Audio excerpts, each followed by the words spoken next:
Ladies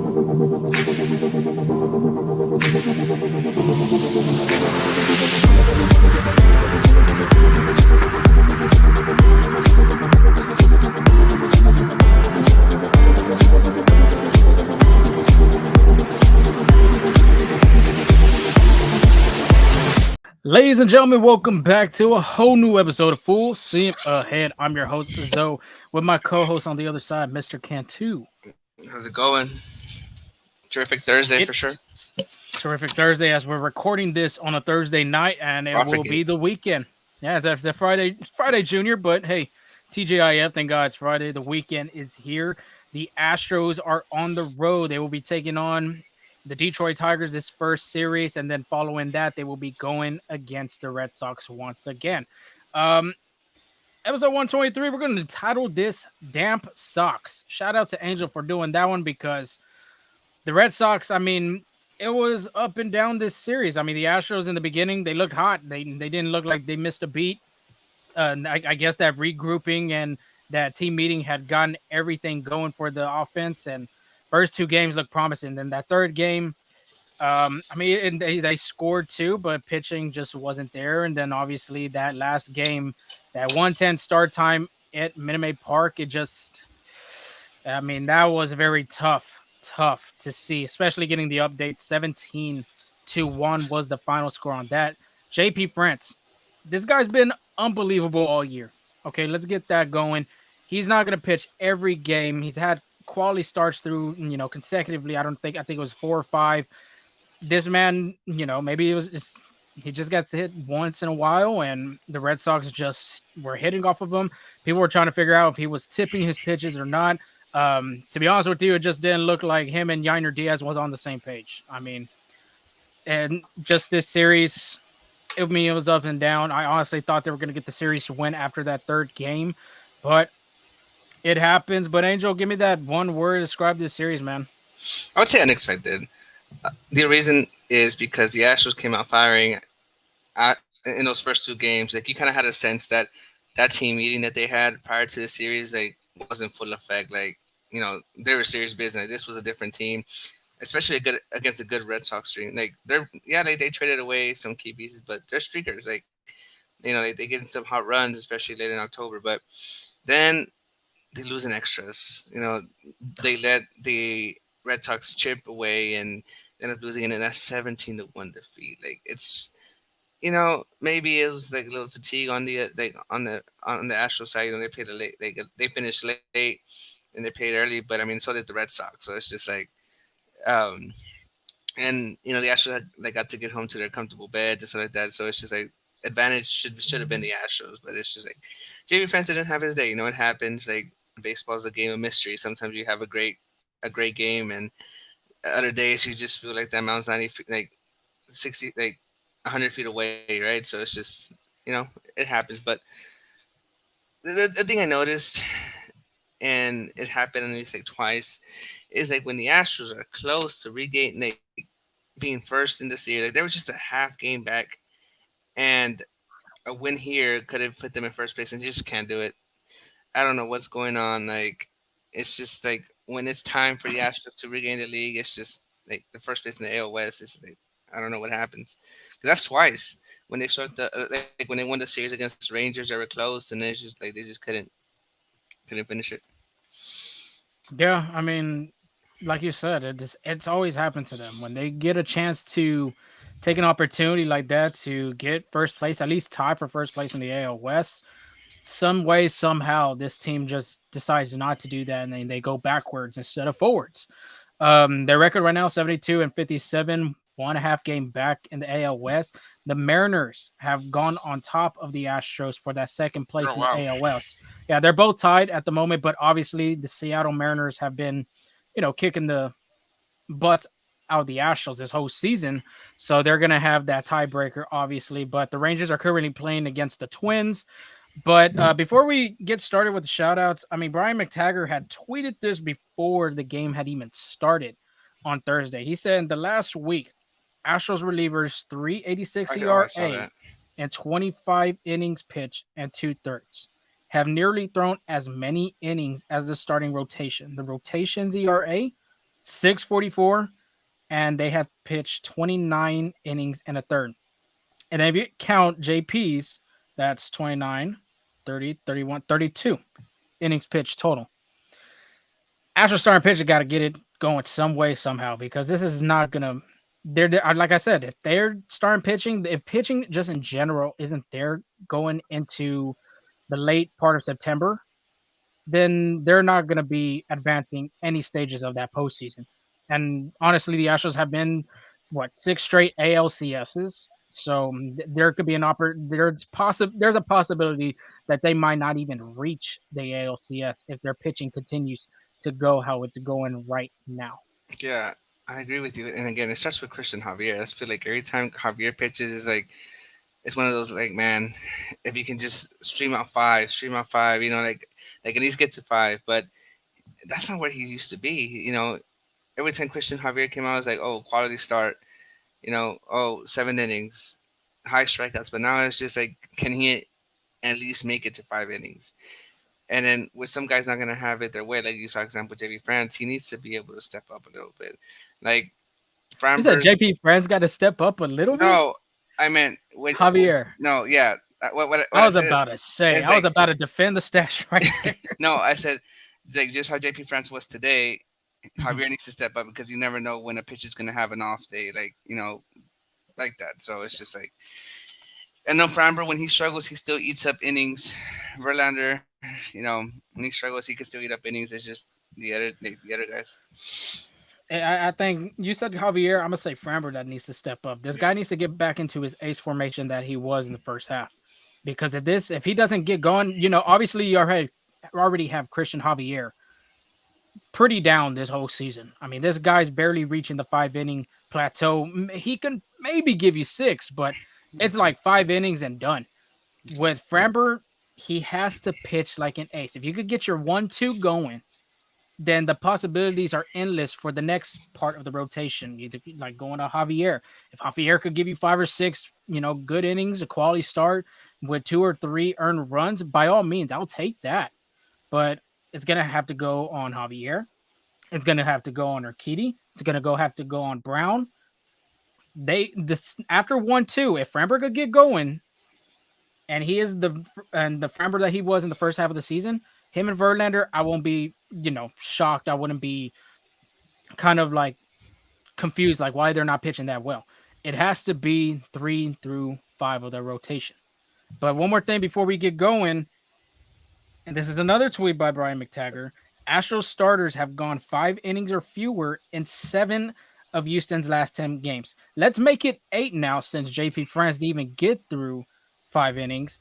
And I don't know the ERA now, but he had said posting a 5.75 ERA in that span in them last 10 games.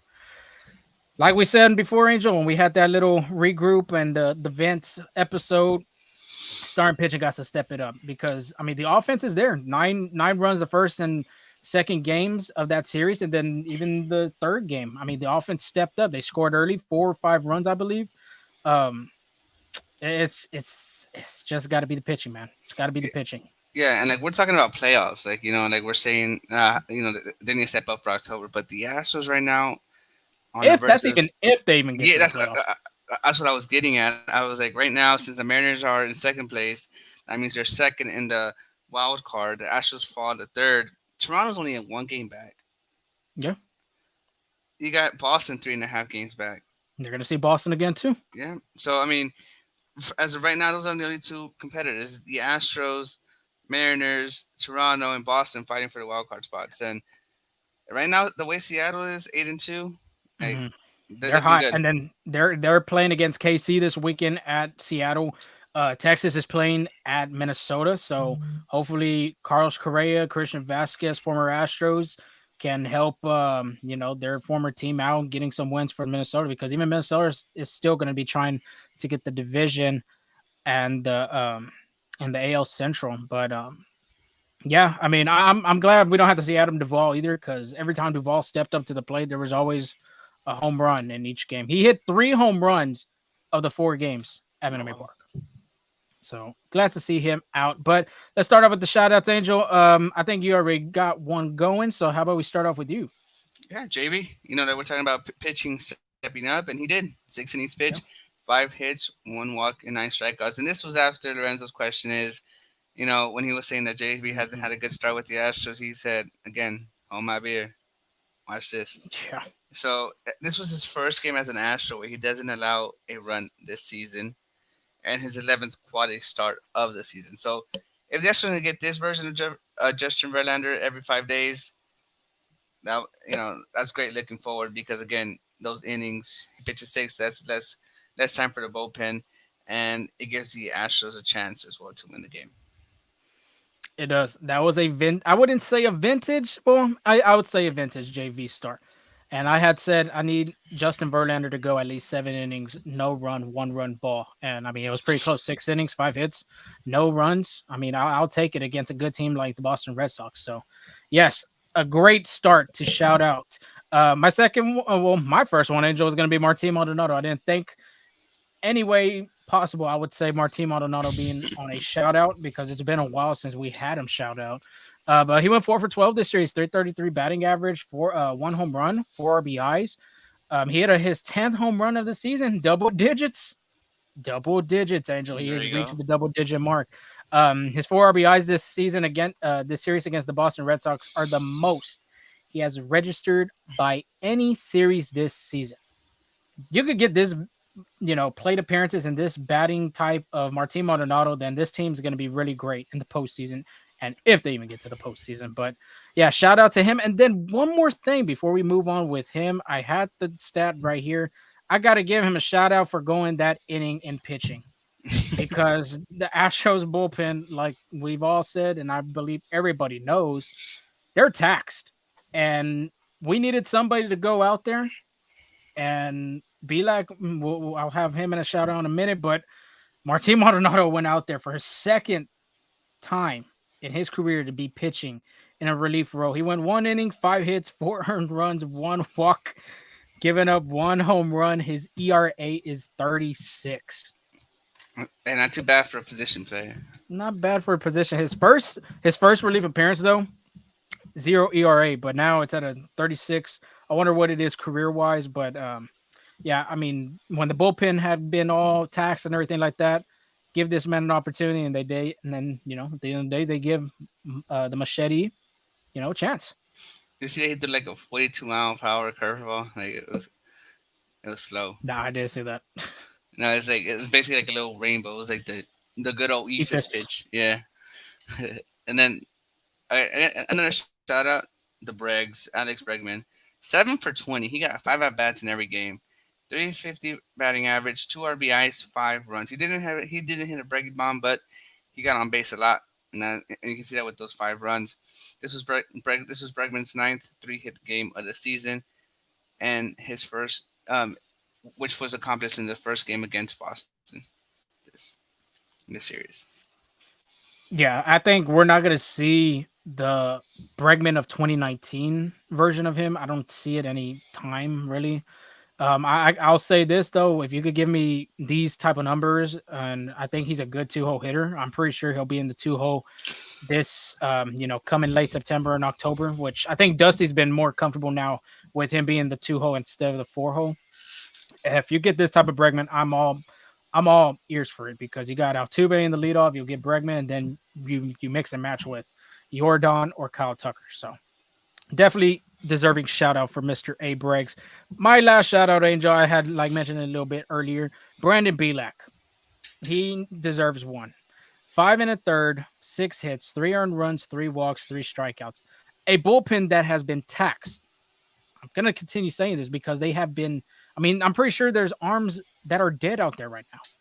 And luckily, the Astros only threw one bullpen piece in that last game of the series, being Rafael Montero, just to get one out. But Belak, on the other hand, I mean, he went out there after France's horrific appearance and threw 112 pitches. Before that, he threw 104 on August 18 last Friday. Oh wow! So going back to back 100 pitch games, shout out to him because, yes, I'm pretty sure he would have liked to have a better stat line than that. But at the same time, too, the Astros needed somebody to go out there, eat some innings. And sure enough, Brandon Belak did that. three earned runs, not bad. Five in the third. That's more, that's your typical start, I would say. But Belak's always been that guy for the Astros when they needed somebody to come up and kind of give them a decent start or just give him some innings pitch, and he's done that all season. So, Brandon Belak, shout out to you for doing this for the Astros. Yeah, good call on the Astros for bringing him up. I feel like they kind of sent something because they caught him up like what a few days ago, maybe yesterday, That 2 days they ago. yesterday, I believe, because they optioned Seth Martinez, Hmm. so he just came to the ballpark. I would say Thursday. Yeah, so good call on them. They ended up needing him, Yeah. and he delivered. Like again, that's a Brandon Bielak start. That's a triple. Like that's a typical Brandon Bielak start for sure. Yeah. But moving on, more on Michael Brantley. As you know, Michael Brantley's been in Sugarland doing a rehab assignment, and he's close. He's close. He started his first rehab game batting second and playing left field. Finished the game 0 for 4. Also, this fest he had 2 putouts. On Hmm. Wednesday night, fifth rehab game, batting second and DH, finished the game 1 for 3 with 2 walks. This was Thursday morning per Brian McTaggart. Dusty Baker said Michael Brantley came into his office today and he's headed back to Sugarland and will play Friday and Saturday. Baker said he's not physically there yet. He's not ready, and I told him let us know when he's ready because he's camping at the bit, but at the same time, we can't afford to lose him again. Sometimes you can't do anything about father time as much as you want to. With the schedule winding down, we'll have to do what's right for him. Now, I know that's a lot, but just to let everybody know, Michael Brantley was the one who said he wasn't ready. So it's not Dusty Baker trying to Dusty. like, Yeah. yeah, trying to give him a little bit more time. Michael Brantley said he wasn't ready, and I'm sure Michael Brantley knows his body more than anybody else. Again, we're not aware because I mean he's doing pretty good doing rehab assignments. Now, I know it's hard right now for the Astros to kind of ease him back in because they need production. Like if they had like a 6 game, 6 or more greater lead, and they were AL first in AL West, okay, maybe you have that luxury to ease them in. But right now it's grind time, and you want all the healthy bats, all the healthy uh, arms on the field, all the healthy arms on the mound. So it's just like just let them get better in the minor. I mean, that's the whole point of rehab assignment, anyways, right? To get them Hmm. ready to go. So again, just by saying the father time part, uh, the speaker realize he's a veteran, and sometimes veteran who are over 30 need a little bit extensive, rehab assignment, a little bit more time to fully recover. Yep. As we are recording today on Thursday night, he is not playing on the Sugarland Space Cowboys on the lineup for Thursday against the Reno Aces. But this is going to be interesting. Okay, he did say he's not ready, but I feel like because the Space Cowboys are going to be playing at home Friday, Saturday, and Sunday. That was the first time that he's played back-to-back games in his rehab starts. I'm interested to see if Friday, Saturday, and Sunday, or whatever order, if he plays all three games, you can possibly see a call up for that Boston series. Because after that, the Space Cowboys travel to Tacoma, Washington. And I don't think Brantley's going to be, traveling with the team to play out there he's, if I mean, there's been speculation too that he's almost ready and that he could be ready coming. It was supposed to be this weekend, but obviously that wasn't true. But I mean, that's a thing to watch, I'd say, because the Space Cowboys are just playing this last weekend right here at home, and then they're going to be traveling to Tacoma, Washington, to play. I believe their name's the Rainers on Tuesday. So yeah, I'd be interested to see what the Astros do right there because if he does play two of those three games or all three of those games, you never know. Could be a possibility that he could be traveling to Boston or I don't know what not the Space Cowboys, the Corpus Christi Hooks. I don't know what their schedule's like, but that's an eye watcher right there. I'd say. I agree. Just have to see about that, but like Angel said, just don't rush him. If whatever he feels, he knows his body more than anybody. He is the doctor smooth for a reason. He is a doctor. I don't think he has a doctor's degree, but at the same time too, he does know what he's doing. He's a professional hitter. whenever he gets time, whenever he gets going, by all means, the Astros could bring him back. But let's get that preview going against the Detroit Tigers, Motor City, AJ Hinch, Miguel Cabrera. This will be the last time the Astros will see Miguel Cabrera this season. But Detroit Tigers are 66 and 58. No, that does not sound right. I don't have their standing updated, but they are third in the AL East. Not the AL East, the AL Central. My gosh, Angel. Oh, what is wrong with me right now? 5-5 in their last 10 games, lost their recent series to the Chicago Cubs. So Justin Verlander, this will be his last time pitching against Miguel Cabrera. This is the last time Jose Altuve will be seeing Miguel Cabrera, being able to play against him. Even Miggy even gave Altuve a shout out for his 2000 hit. I don't know if everybody had seen on our Twitter page. We posted that video, and that was pretty cool. One Venezuelan to another. The Tigers are 58 and 69.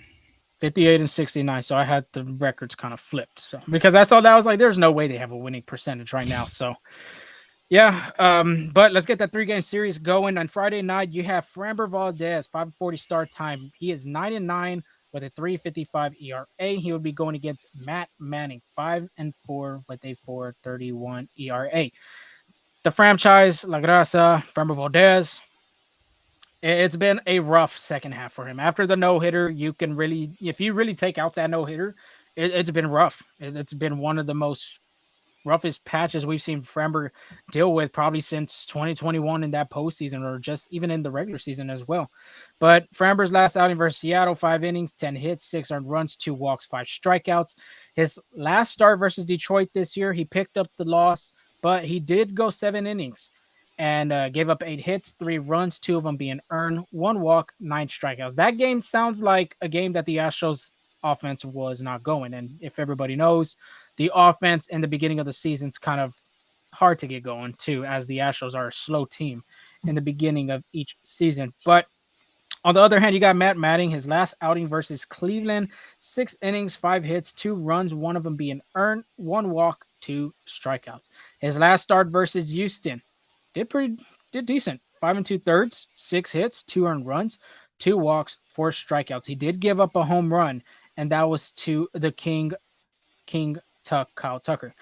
Of course, that 30-30 update is still there. 25 home runs, 24 stolen bases. Got to keep y'all updated with that, of course, with Kyle Tucker. But Matt Manning, on the other hand, 5.01 runs scored per 9 innings in 2022. That was a low number. It was 386. So he's given up a lot of more earned runs this season compared to last season. He has even splits against both hitters on the left-handed side and the right-handed side. Left-handed, you got 230. Right-handed, you got 233. But the bad thing about it for him is that he struggles at Comerica Park with a 6.05 ERA. But that's an interesting thing too here, Angel, because he's only pitched 19 innings and a third, combined from his all starts in Comerica Park. But you look at the away part of it, away from Comerica, it's 3.57 ERA, but he pitched 45 innings and a third. So he's pitched a lot of his time away from Detroit. So, Angel, I'm going to ask you this because he picked up the win against the Astros the last time. What adjustments are these Astros are going to have to do going against Matt Manning this time around?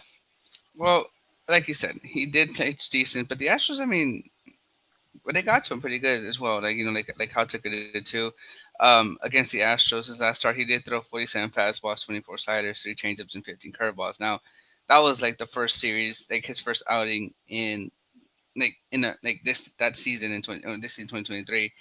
Obviously, they're gonna make the adjustments, but what I'm seeing is I think the Astros need to take advantage of that slider. It does have a -2 run value. It's his highest slugging percentage at 455 and the highest WOBA at 342. So what I'm looking is that he's trying to get it low and away, but sometimes he leaves it middle in, which is perfect for like guys like McCormick and Altuve that they love that slider middle in. So I would say take advantage of that. Yeah, it's going to be important for them to do that because, Chas McCormick has been having a great season with the slider, even with the fastball, and, of course, Jose Altuve, one of the best hitters in baseball, I would say. Saturday's matchup, you got a 5:10 start time. You got Hunter Brown, the hometown homegrown kid, Being in Detroit, 9-9 with a 4.50 ERA. He'll be going against Eduardo Rodriguez, one of the best pitchers, I would say, in the American League this season, the first half, even for the Detroit Tigers. 9-6 with a 3.03 ERA. And like I said, Hunter Brown's from Detroit, Michigan. Kid's a homegrown kind of guy.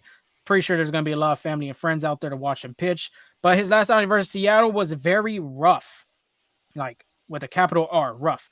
2 2/3, 8 hits, 6 earned runs, 2 walks, 5 strikeouts. Bright side is he did pitch against Detroit last year, being in his second career start against the Tigers. He did pick up the win in that game. 6 innings, 5 hits, 2 earned runs, 2 walks, 6 strikeouts. I mean, this kid's playing his first major league rookie season this year.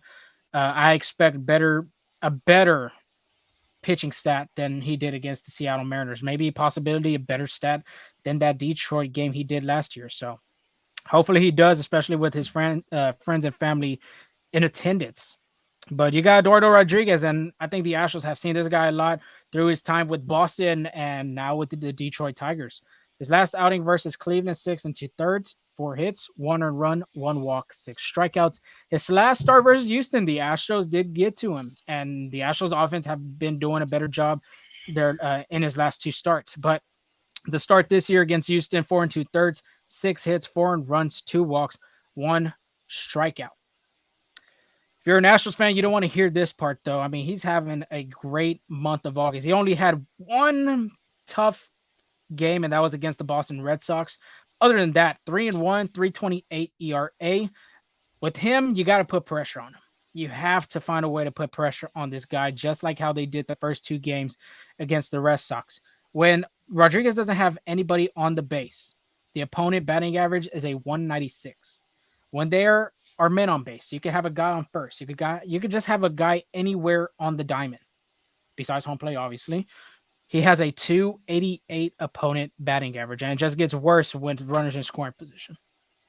So that's the biggest if factor. If the Astros could get pressure, put runners on men on base, there's a great possibility that he could give up multiple earned runs. But for the left-handed hitters on my side, Yordan Alvarez, Kyle Tucker, he does have success against these guys. Yeah, Singleton as well. He does have success against left-handed hitters. And left-handed hitters too. Alvarez, Tucker, they've done great against them pitchers, but we just have to see what's going to happen. He throws a 160 opponent batting average against the left-handed hitters. On base percentage, 225. That's pretty steep.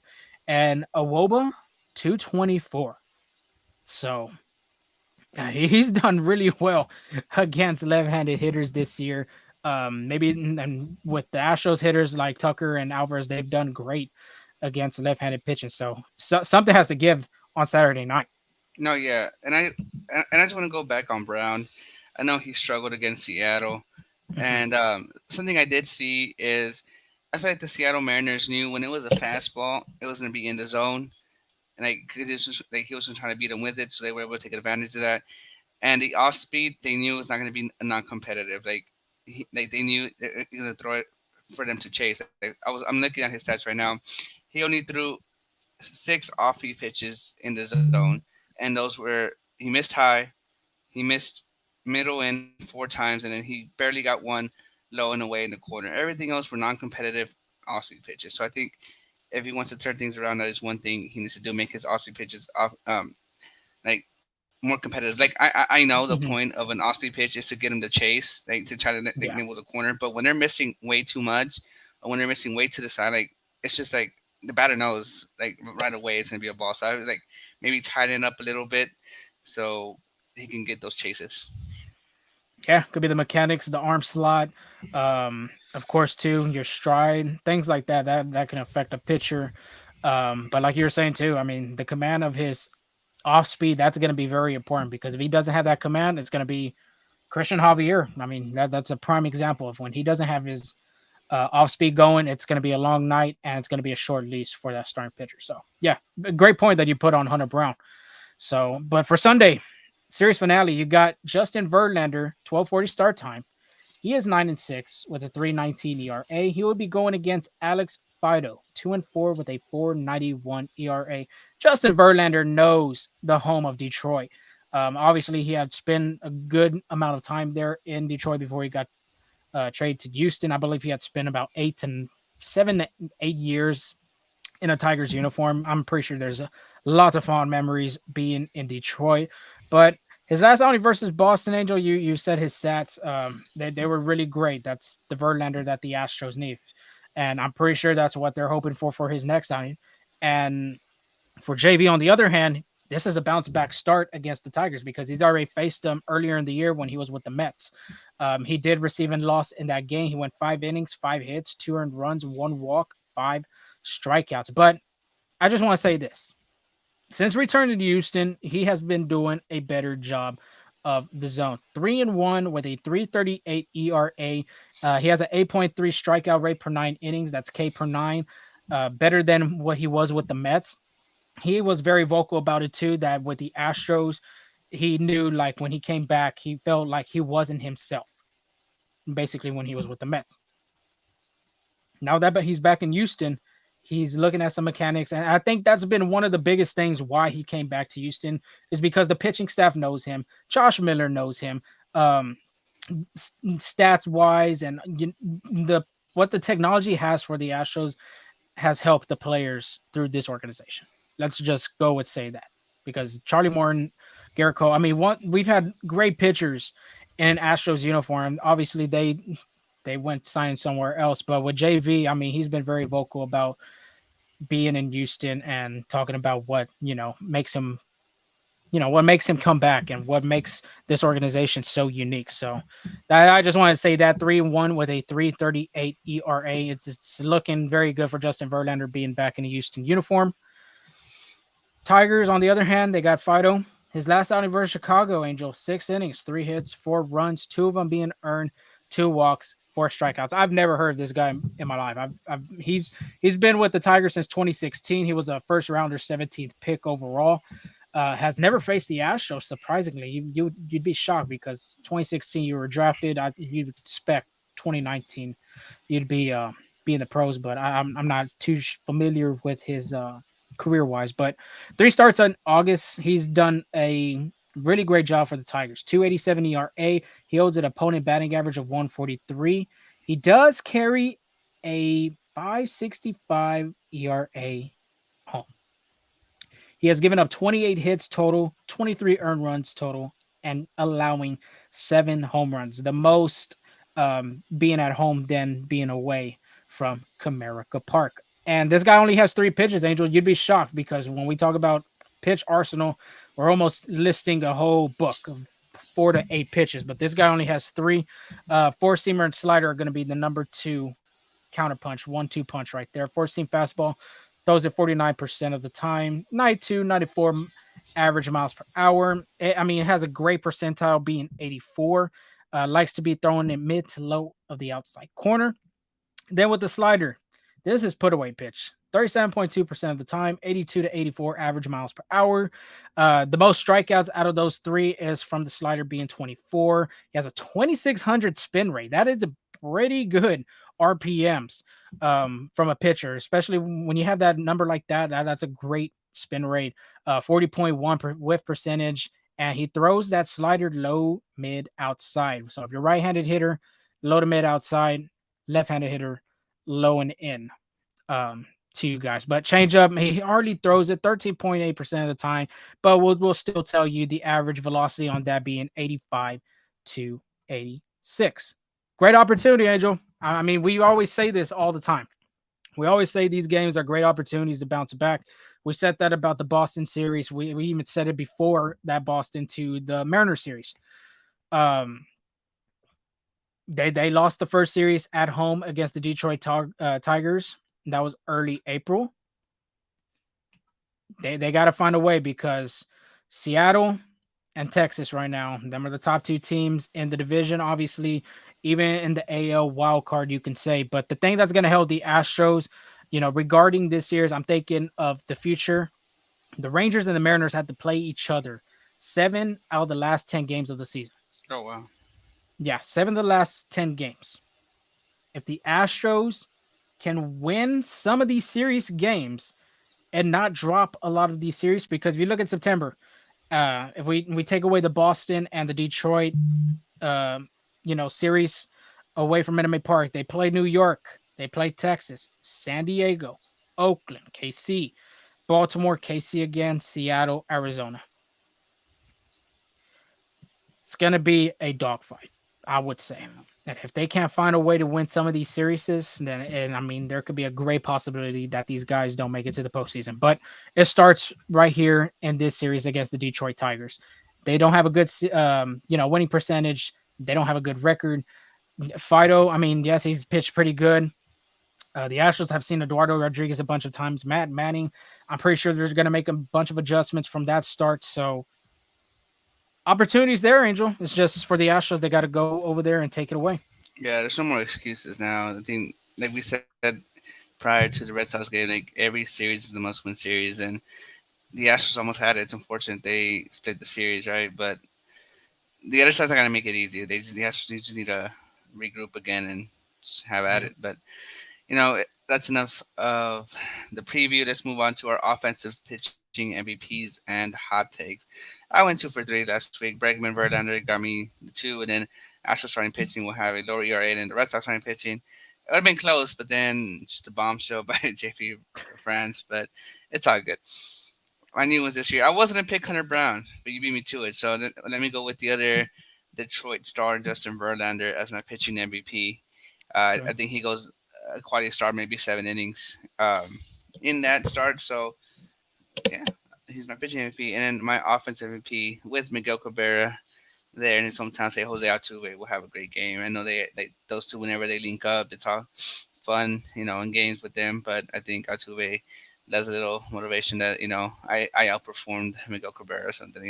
So you know Wow, outperformed. Guy has 3,000 hits and he already I outperformed. I know, but hey, everybody loves bragging rights, right? Uh, It's true.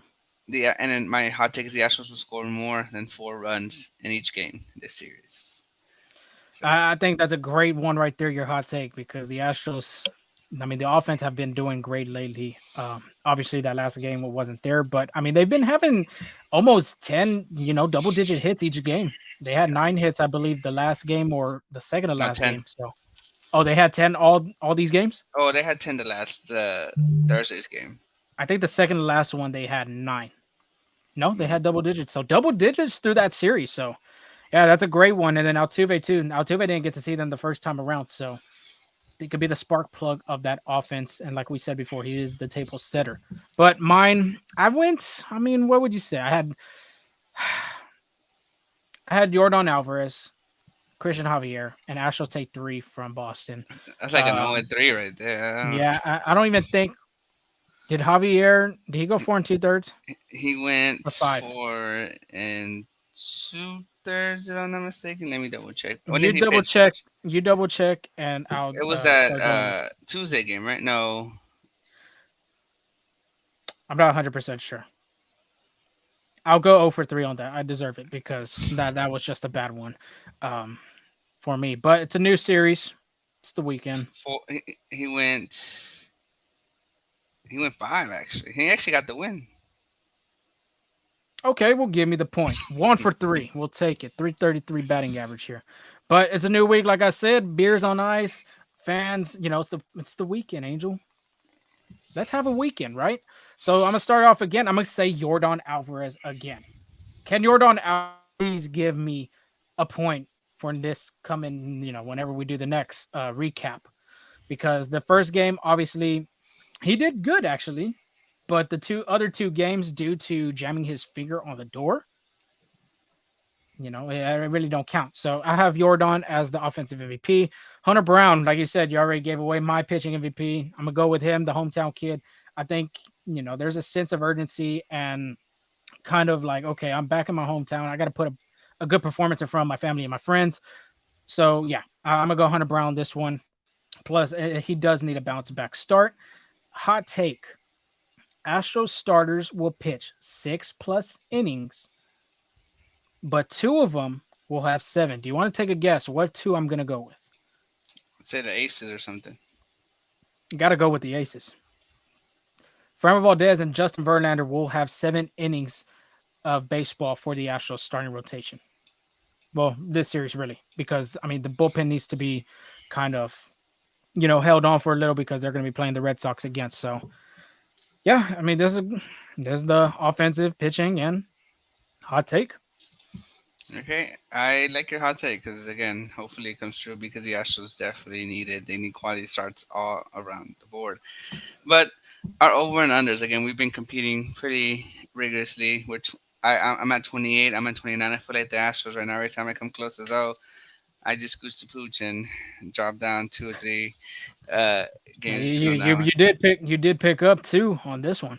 Yeah, with the Yanni or Diaz, 2 strikeouts, and he played Two every game. strikeouts. And he Two played every strikeouts, game. man.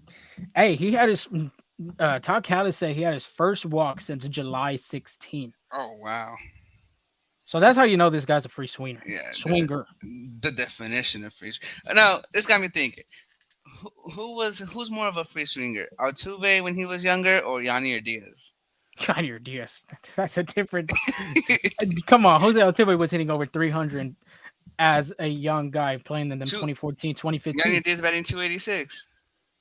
Jose Altuve's hitting. He had No, over 300. I know, but 286. I mean, that's Okay, well, if Yainer Diaz would start like how Jose Altuve was starting those years, I would say maybe it'd be a different story. Maybe Yainer Diaz would have a 300 batting average if he was playing, on playing in the lineup every day. no, but I don't know if I invented this or I don't know if I saw it somewhere, but what did you hear Invented. that? No, it's because I Let's see. I I'm already remember pulling it up. I remember seeing something about Dusty Baker saying about Yanni Diaz that that like the way he's been using him. It's like a Uh, quarterback, a yeah, young yeah, yeah. quarterback. Okay, so I did see it. I was thinking, like it's like a young quarterback. You don't just throw him out there. You season, you groom him, and then I think he finished it off like the Astros, like the Astros will thank me the way I'm using him. Like he's like basically thank me later, right? So I mean, Yeah, it's tough because the pitching side of things they want Martin Maldonado, but obviously Maldonado doesn't have the hitting like Yainer Diaz does.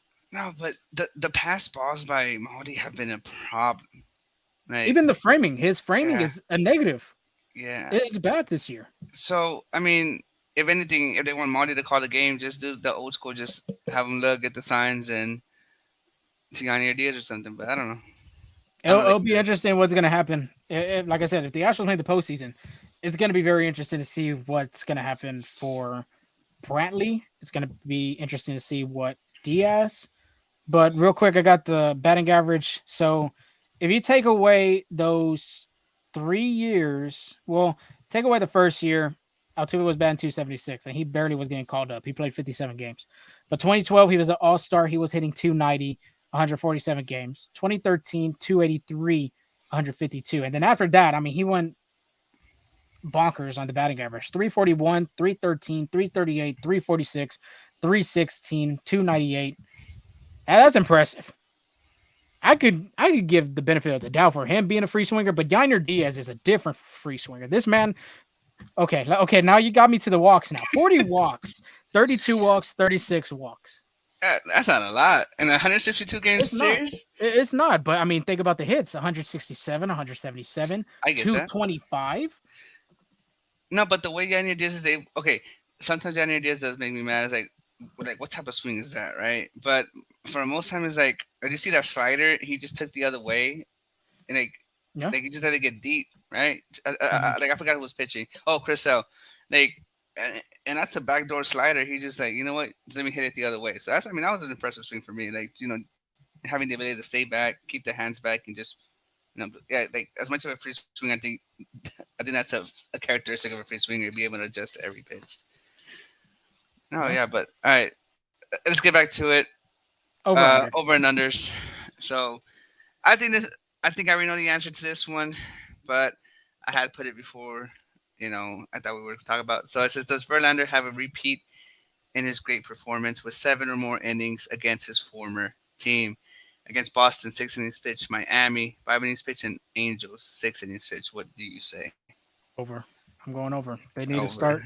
I mean, he did do a good start in 6 innings. That's a good, it's a good step to go in 7 innings. You could do it one more time in Detroit. You don't know when. I'm pretty sure they'll be going back to Detroit, if not next year, the following year at the end of his contract. So why not do it now? Being the last time he'll be at Comerica Ballpark for a good while. So I'll go over because two, the Astros starting pitching needs and Dusty Baker, and they really need him to go 7 innings. Oh yeah, I agree. Now they are playing against the Tigers. So Mhm. instead of doing saves this time, does Presley pitch more than 2 innings, 2 or more innings in this series? So if he hits two, you got it. If he goes more, you definitely got it. Again, they This is don't have to be interesting. save situations. Yeah, just pitching. Oh, but the only thing is, I feel like he'll be pitching in safe Yeah. situations. Oh man, this one's a tough one. I'll I'll say, man, I'll go under on this one actually because he did pitch 2 out of the 4 in the Boston series. Um, he pitched Monday, Tuesday, and Wednesday, so I could see some of these games could be some blowouts. Some of these games could be very close, but I'm gonna go under with this one for Presley. Okay. Again, I forgot to say, but he did pitch two against Boston, like you said. Uh, 2 innings. Seattle won. Miami won. Mm-hmm. You know what? I'm gonna go over. I say he hits two exactly. Uh, Exactly. yeah, It's I know it. possible. I know it's a 3 game series, but if everything goes smoothly, the Astros should win these series. But again, the Tigers still gonna battle. Like They're still AJ a good Hinch, team. yeah, like you said, like they're third, but I think they're close. Like that potential side of the wild card still. I think they're still fighting for that. And AJ Hinch knows how to manage the team, so I think, yeah, I say maybe two. So I'm gonna go over. I'm gonna go over on this one. 13 games behind the last spot of the wild Oh, card. never mind, never mind. I stand corrected. Don't ignore don't me. don't listen to Yeah. that. So I know Jose Abreu is coming back, but he did have an RBI and a hit against Boston. So does Abreu record 3 hits or more this series? I'll go over on this one.